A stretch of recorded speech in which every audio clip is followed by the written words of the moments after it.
amalan Rasulullah di 10 hari terakhir bulan Ramadan adalah beriktikaf. Iktikaf itu artinya berdiam diri di masjid.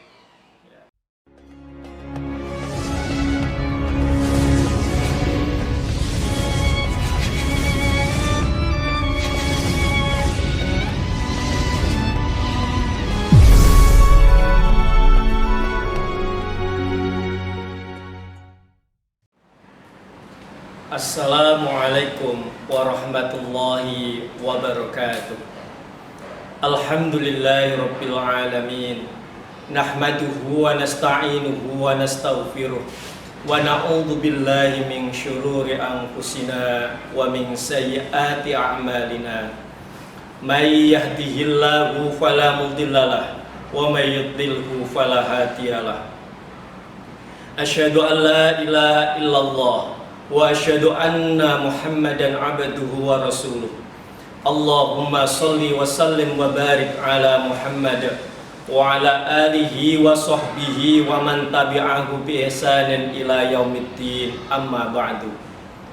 Qala Allah ta'ala fil Qur'anil Karim, a'udzu billahi minasyaitonir rajim. Bismillahirrahmanirrahim. Inna anzalnahu fi lailatul qadr wa ma adraka ma lailatul qadr lailatul qadri khairum min alfi syahr. Al-ayah. Wa qala Rasulullah sallallahu alaihi wasallam fi haditsih syarif, Allahumma innaka afuwun tuhibbul afwa fa'fu anni. Al-hadis. Hadirin wal hadirat, pemirsa Sedamada rahimakumullah. 10 hari terakhir bulan Ramadan betul-betul hari-hari yang istimewa bagi umat Islam. Mengapa demikian? Karena di sela-sela hari itu atau di hari-hari tertentu, salah satu dari 10 hari akhir bulan Ramadan itu akan turun yang namanya Lailatul Qadar atau malam kemuliaan atau malam yang menentukan. Apa Lailatul Qadar itu? Sekilas disampaikan oleh Allah di dalam Al-Qur'an surat Al-Qadar. Wa ma adraka ma Lailatul Qadar. Allah bertanya kepada Nabi Muhammad SAW untuk memberikan informasi kepada kita sebagai umatnya, sebagai hambanya. Tahukah kamu, hai Muhammad, apa Lailatul Qadar itu? Dalam lanjutan ayat disampaikan, Lailatul Qadri khairun min alfi syahr. Lailatul Qadar adalah malam yang lebih baik daripada 1000 bulan.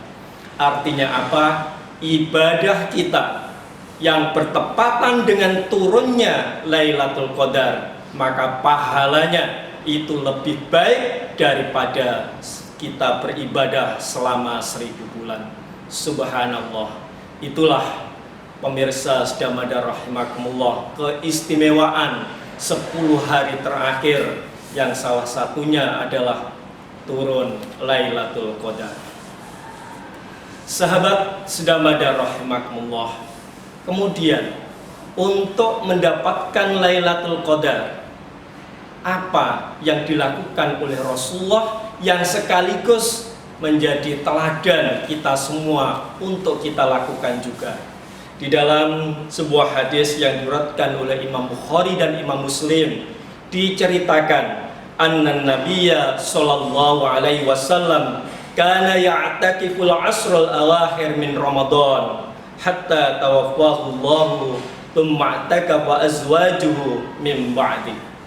Adalah sesungguhnya Rasul Nabi sallallahu alaihi wasallam ya'takifu, beriktikaf al-asrul awakhir, di 10 hari terakhir min Ramadan, dari bulan Ramadan, hatta tawaffahullah, sampai Allah mewafatkan beliau, Tsumma takafa azwajuhu, kemudian dilanjutkan iktikafnya oleh istri-istrinya mim ba'di.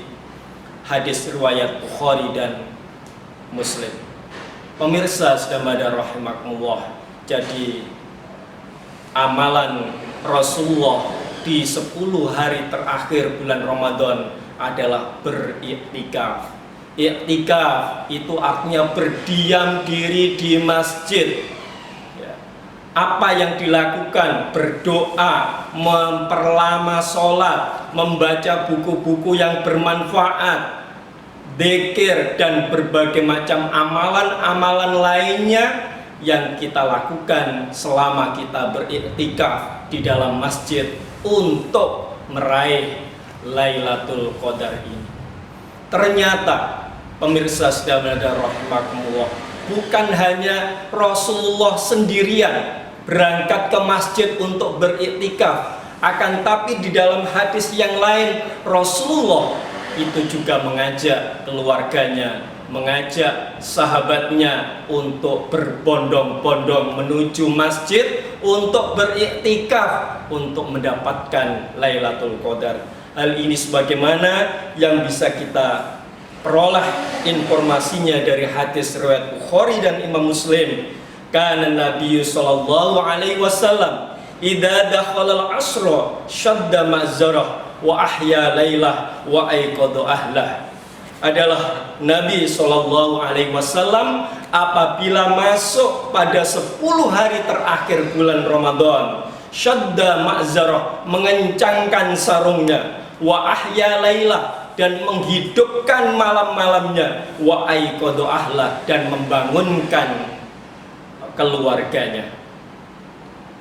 Sahabat sedamada rahimakumullah, jadi yang dilakukan oleh Rasulullah di 10 hari terakhir, di samping juga harus mengajak seluruh keluarganya untuk ikut serta meraih Lailatul Qadar dengan beriktikaf di masjid.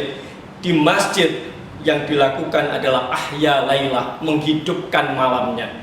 Jadi bukan tidur di dalam masjid, tetapi melakukan amalan-amalan. Ya, apa yang amalan-amalan kebajikan, amalan-amalan baik yang bisa dilakukan di dalam masjid, membaca buku-buku agama, ya, kemudian dzikir, kemudian amalan-amalan lainnya lah yang bisa dilakukan di dalam masjid, bukan ngantuk kemudian tidur, tidak, tetapi ditahan, jangan sampai ketika beriktikaf itu tidur, ya, karena ahya lailah, menghidupkan malam-malamnya. Jadi amalan-amalan apa saja yang bisa kita lakukan selagi itu baik, selagi itu bermanfaat, entah itu dengan kajian-kajian keagamaan, membaca Al-Quran, memperpanjang sholat malam, dan berbagai macam sholat-sholat lainnya yang sunnah, yang syar'i, yang dituntunkan oleh Rasulullah SAW.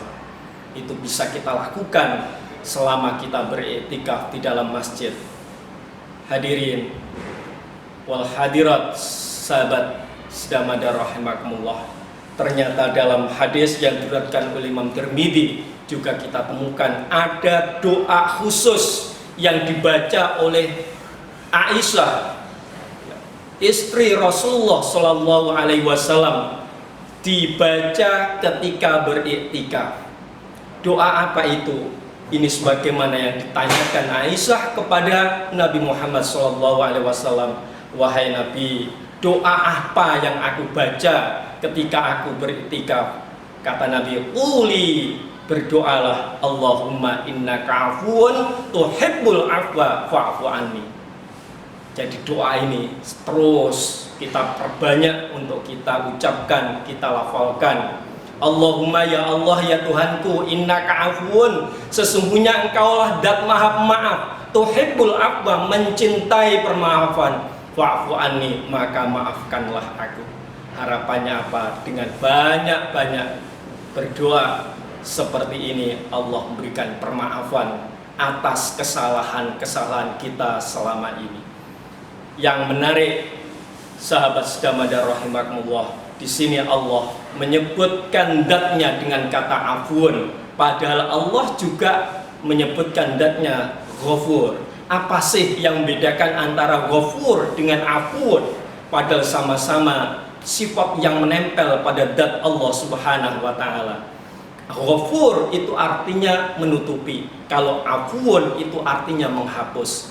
Dosa yang ditutupi oleh Allah belum tentu dosa itu sudah hilang.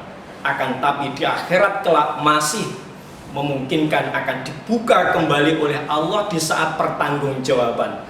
Tetapi ketika Allah menyebutkan zat-Nya afun dan Allah memberikan permaafan atas kesalahan-kesalahan kita, maka dosa-dosa kita dihapus oleh Allah tanpa ada sisanya lagi. Kelak di akhirat pertanggungjawaban dosa-dosa yang sudah termaafkan oleh Allah Subhanahu wa taala itu tidak akan terlihat kembali. Mudah-mudahan Allah memberikan kemudahan kepada kita untuk bisa beriktikaf di 10 hari terakhir. Mudah-mudahan Allah memberikan kepada kita kesempatan untuk berjumpa dengan Lailatul Qadar, malam kemuliaan, malam yang menentukan, malam yang lebih baik daripada 1000 bulan. Amin ya rabbal alamin. Demikian, mudah-mudahan menjadi ilmu yang bermanfaat. Akhirul kalam wal afu minkum. Wassalamualaikum warahmatullahi wabarakatuh.